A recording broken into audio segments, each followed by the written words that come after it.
অনেকেই আমাদের কাছে জানতে চেয়েছেন, ভাই রেজিস্ট্রেশন করলে ফাইল ওপেনিং কিভাবে হবে, কি কি কাগজপত্র লাগবে।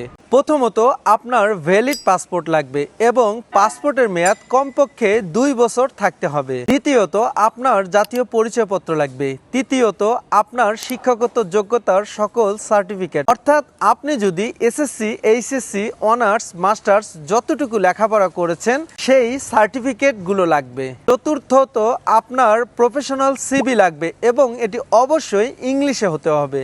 পঞ্চমত আপনার পুলিশ ক্লিয়ারেন্স সার্টিফিকেট লাগবে। ষষ্ঠত আপনার বায়োমেট্রিক পাসপোর্ট সাইজের ফটো লাগবে কমপক্ষে 4 কপি। সপ্তমত আপনার ফুল বডি ফটোগ্রাফ লাগবে, আর এটি আমরা আপনাদেরকে গাইডলাইন দেব। বিভিন্ন অ্যাঙ্গেল থেকে এই ফটোগ্রাফিগুলো আপনাদের সিভিতে ইনক্লুড করা হবে। অষ্টমত আপনার বর্তমান ঠিকানা, স্থায়ী ঠিকানা, কন্ট্যাক্ট নাম্বার এবং জিমেল অ্যাড্রেস লাগবে।